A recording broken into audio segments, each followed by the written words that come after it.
Hello dear students, good morning. Today we are going to see the chapter number 2 of SS from history, First World War and Russian Revolution. Now the title itself suggests that this chapter is about the First World War and Russian Revolution. In today's session we are going to discuss about the establishment of colonies in West Europe, Asia and Africa. So we are not going to line by line. I am just giving you the short summary of this chapter. So the European countries started expanding their empire and acquired new territories of Asia and Africa. Thus the arose competition between European nations to establish colonies. तो यहाँ पे क्या है कि European countries जो है उन्होंने European countries मतलब जो भी यूरोपियन जैसे कि फ्रेंच थे, डच थे और ब्रिटिश थे, नीदरलैंड थे, स्पेन थी, ठीक है, वो सारी कंट्री जो थे उन्होंने अपना जो एरिया है अपना देश को बढ़ाने के लिए अपना एरिया एक्सपांड करने के लिए, अपना एम्पायर एक्सपांड करने के लिए और नई नई टेरिटरी एशिया और अफ्रीका में अपनी नई नई टेरिटरी एस्टेब्लिश करने के लिए उनके अंदर एक कंपटीशन और उसके ये कंपटीशन के तहत यूरोपियन नेशंस और जो भी यूरोपियन नेशंस थे उनके बीच में क्लैशेस मतलब मतभेद होने लगे. This cause the economic, social and cultural ruin of the Asian African countries because of their greed to develop their nation economically, socially and culturally. Asian and African countries were ruined by them. मतलब उनको अपने देश को economically, socially और culturally महान बनाने के लिए उन्होंने एशिया और अफ्रीका के कई देशों को नेस्तो नाबूद मतलब बर्बाद कर दिया. तो first we will see the West Europe and colonialism in Asia and Africa.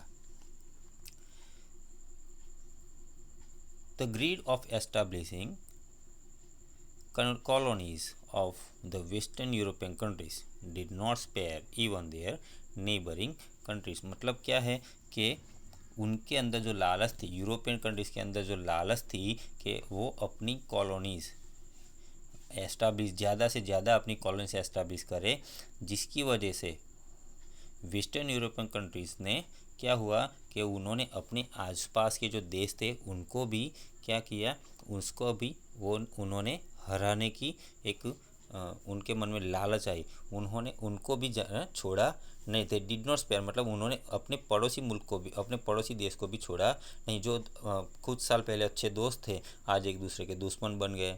जो कुछ साल पहले अच्छे उनके बीच में व्यापारिक संबंध थे वो सब आज बंद हो गए, क्योंकि उनके मन में एक लालच थी कि वो जैसे भी करके अपनी कॉलोनीज, अपना एरिया से एक्सपांड करें. Spain control Netherlands, Belgium and Luxembourg. यहाँ पे कुछ एग्जांपल्स दिए गए हैं. कैसे? तो स्पेन जो कि एक यूरोपियन कंट्री है उसने नीदरलैंड, बेल्जियम और लग्जमबर्ग पर क्या किया, अपना प्रभुत्व स्थापित किया. When the Portuguese king died without an heir, Portugal came under the rule of under the Spanish king because of its blood relation. जब पोर्टुगल का राजा था, जो पोर्टुगीज राजा था, वो एक वारसदार के बिना जब मर गया तो अल्टीमेटली पोर्टुगल जो है वो स्पेनिश राजा के अंडर में आ जाता है. क्यों? क्योंकि Portugal king and Spanish king were brother of each other और anything else, because there was a blood relation between them. So that's why the Portugal ultimately came under the rule of Spanish king. Thus monopoly of establishing colonies in non-European countries was with Spain. हम यहाँ ये भी कह सकते हैं कि monopoly मतलब एक जो मोनोपोली हुई कि ऐसा नहीं कि हमको खाली यूरोपियन कंट्रीज़ में अपनी कॉलोनीज एस्टेब्लिश करनी है, अपना एरिया से एक्सपांड करना है. हमको नॉन यूरोपियन कंट्रीज़ में जाके भी मतलब यूरोपियन कॉन्टिनेंट से है, ठीक है, उसके बाहर भी जाके अपनी कॉलोनीज एस्टेब्लिश करनी है. तो इसलिए उन्होंने एशिया और अफ्रीका की तरफ रुख किया। Italy and German states became the victim of the greed of France and Austria। अब लालच का शिकार तो कोई, सब जो भी यूरोपियन कंट्री सब एक दूसरे की लालच का शिकार हुए, जिसमें इटली और जर्मन जो है उसकी बात भी कही है। जो फ्रांस और ऑस्ट्रिया ऑस्ट्रिया की जो लालच थी, अपना एरिया, अपनी कॉलोनीज एस्टैब्लिश और अपना एरिया एक्सपांड करने की लालच थी उनके अंदर, उन्होंने इटली और जर्मन को भी बख्शा नहीं।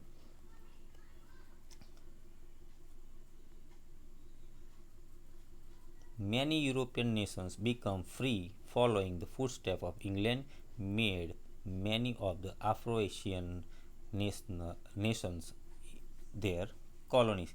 तो जो भी कई सारे ऐसे यूरोपियन कंट्रीज थे जो इंग्लैंड के फुट स्टेप पर चलने लगे। हमको पता है कि इंग्लैंड ने क्या किया था, उन्होंने पहले एशिया में आके अपनी कॉलोनीज एस्टेब्लिश की, फिर वो अफ्रीका गए। तो यहाँ पे क्या होता है कि जो भी ज़्यादातर यूरोपियन कंट्रीज थी, जैसे कि फ्रांस है, ठीक है, डच है, मतलब डच लोग थे, नेदरलैंड्स थे, पोर्टुगीज़ लोग थे, उन्होंने ये जो इंग्लैंड के फुटस्टेप को फॉलो किया और made many African nations their colony, मतलब उन्होंने कई अफ्रीकन और एशियन कंट्रीज़ के अंदर अपनी कॉलोनीज एस्टैब्लिश की। Now we are going to discuss about colonies in Asia. So England expanded its empire to India, England, Sri Lanka, Myanmar, Singapore and Malaysia. अब England ने क्या किया, एशिया के अंदर आके अपना जो एम्पायर था वो एक्सपांड किया। कहाँ से, तो इंडिया उन्होंने शुरुआत इंडिया से की, बाद में वो श्रीलंका गए, म्यांमार गए, सिंगापुर गए, मलेशिया। तो मतलब यहाँ तक ब्रिटिशर्स ने एशियन कंट्रीज़ के अंदर अपना एम्पायर जो है वो एक्सपेंड किया था।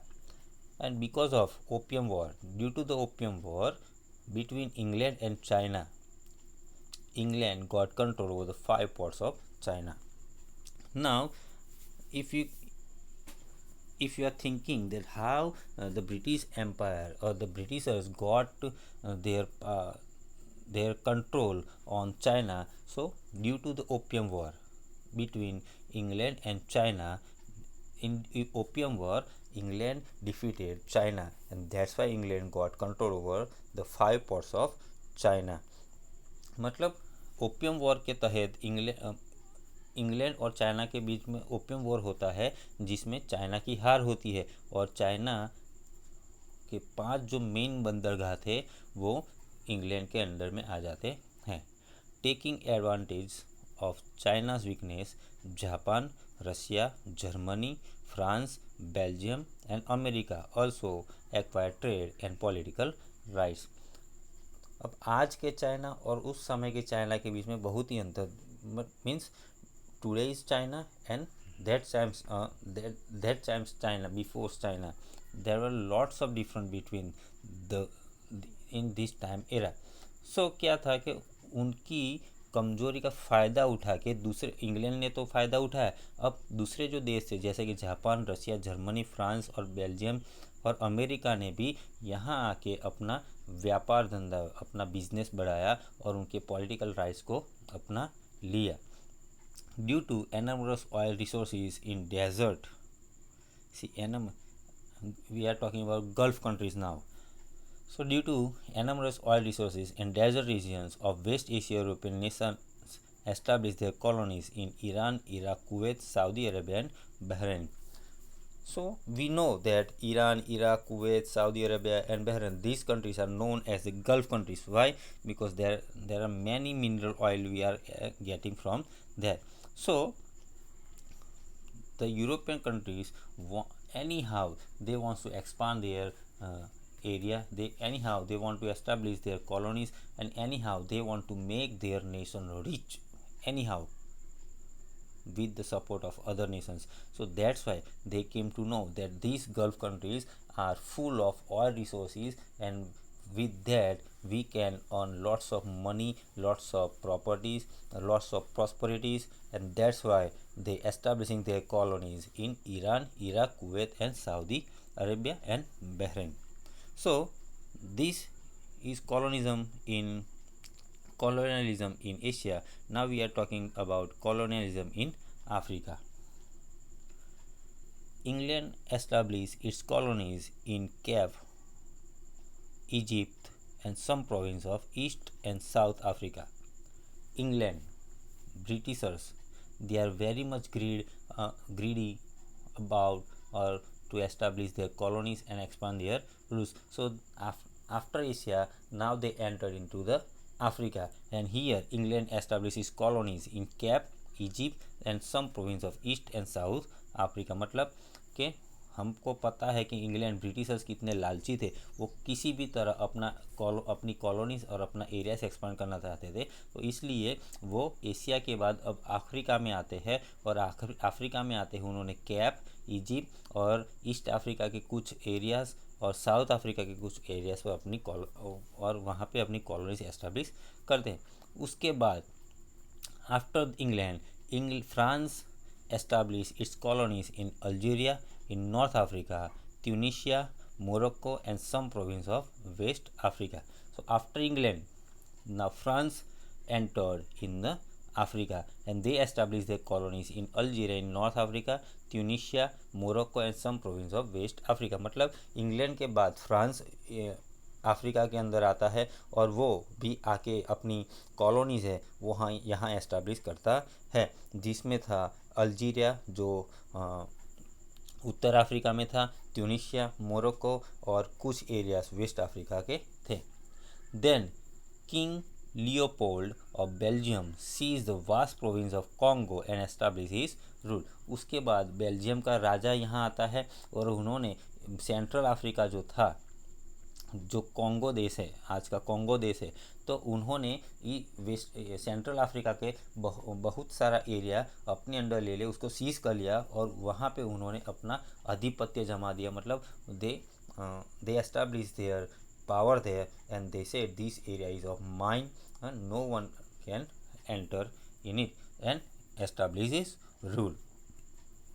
After Belgium, now Germany entered in Africa. So Germany established its control over some province of East and West Africa.